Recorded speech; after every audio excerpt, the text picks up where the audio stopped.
I would like to thank Carissa McKnight for sending me the story. Now, I just did a video about Kevin Spacey and some more stuff that was coming out about his creepy, perverted ass.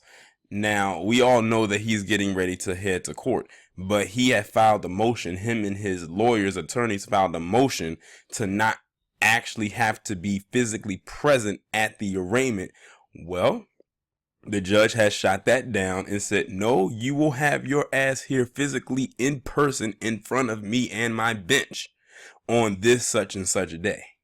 So now Kevin Spacey has no other choice but to show up there. He was trying to waive his right to actually have to be at the courtroom in person, because what he was trying to have happen was them have the proceedings go on without him having to actually be there. And the judge said, no, you're going to be there and you're going to have to deal with this in person. You know, face your consequences. Like, don't back down now, Kevin Spacey. Or should I call you Kevin Creepy? You know exactly what you did and you know what you're guilty of. I'm going to go ahead and read this brief article coming from the Boston Globe. It says a Massachusetts judge on Monday denied Kevin Spacey's request to skip his upcoming arraignment on a felony charge he faced for allegedly sexually assaulting an 18-year-old man at a Nantucket bar in 2016. Also Monday, a newly released affidavit says the actor plans to plead not guilty to the charge. Spacey's arraignment is set for 11 a.m. on January 7th in Nantucket District Court. Defendants are required to appear for court arraignments unless their appearance is waived by a judge, in which I just said the judge denied it. On Monday, Judge Thomas Barrett denied Kevin Spacey's request, according to court documents. Barrett approved a separate request for Spacey to be represented in the case by an out-of-state attorney, Alan Jackson of Los Angeles. They was like, we're allowing you to have an out-of-state attorney. Don't get too comfortable and think you don't have to actually show up. We did give you that right. No further explanation was provided for either of Barrett's rulings. I would like to waive my right to be physically present at my arraignment, Spacey affidavit said. I am requesting that this court excuse my physical presence at the arraignment as I reside out of state and believe that my presence will amplify the negative publicity already generated in connection with this case. I wish to enter a plea of not guilty. One of Spacey's attorneys, Boston-based lawyer Julianne Bolero, wrote in an accompanying motion, this matter has already generated extraordinary interest from national and local print and television media outlets.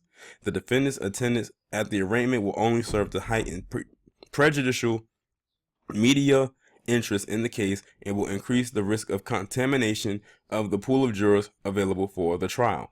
Prosecutors, however, had pushed back against Spacey's request to avoid showing up in person for his arraignment, asking the judge in the case to deny it. Cape and Islands Assistant District Attorney Michael K. Giardino argued for the prosecution that Spacey's appearance is required under state rules for criminal case procedures.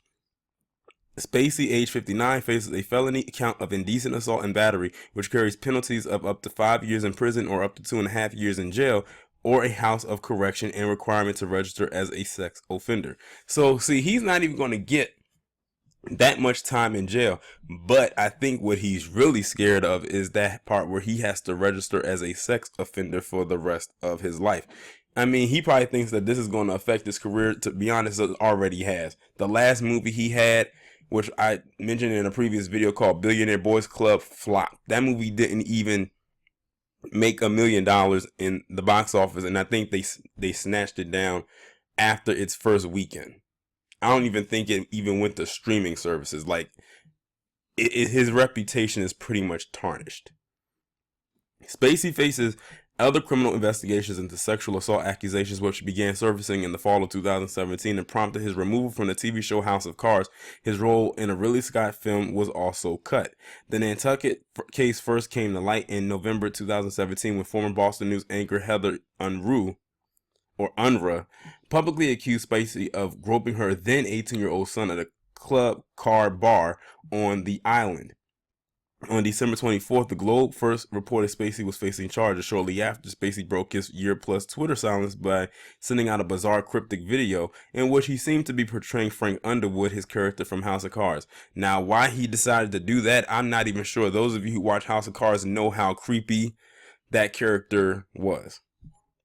Spacey and his lawyers have not spoken publicly about the case since the criminal charge was filed, but an audio recording of a December 20th court hearing provides some insight into how the attorneys plan to defend him. Also, at that hearing, the attorneys tried to rush Spacey's arraignment, asking that it be held that day, but court officials told them no judge was available. They basically are trying to bury this man, and you know what? I feel absolutely nothing. Go ahead and bury him. They don't even have to do a pomp and circumstance. Just go ahead and do it. After all, that's what they did to Bill Cosby with no evidence and just hearsay. Meanwhile, they have evidence right here. During a subsequent exchange with the clerk as they discussed picking an arraignment date, one of Spacey's attorneys, Jackson of Los Angeles, said to Spacey he's available anytime. I bet he is, because he's not working right now. He doesn't have anything on the table. He's always available. He's basically like that unemployed family member that always has time on their hands and they're everywhere because they don't have a job. Spacey, who has been almost entirely out of the public eye as he faced sexual misconduct allegations, made a rare return in the public view in Baltimore over the weekend, according to News Sports. Well, I'm glad I didn't hear about it. He may have been in Baltimore, which is about 40 something minutes away, but that was nowhere near PG County. And you know what's so funny? I think I've mentioned this before, but I've actually have done some filming for that show House of Cards, and that show actually does film, or did film because they just finished their last season. Actually did film around the surrounding Baltimore area, even though the show itself is centered in DC. So I couldn't say that he had a reason to be there for that because the show was already wrapped and his character was already killed off. But you know what? I feel absolutely nothing for Kevin Spacey. This is his comeuppance. This is his karma. I don't know who he may have pissed off somewhere along the line, but apparently they have a huge anger of the fire kind for him. That all of his shit is literally being put on Front Street. He's being denied not having to show up in person for his arraignment. So January 7th is right around the corner. That's literally what, next week, I believe. So yeah, I think it was next Monday. This less than a week away. Y'all let me know what y'all think down in the comments below about this right here. Like, share, subscribe. The links will be in the description. I will talk to you in the next one.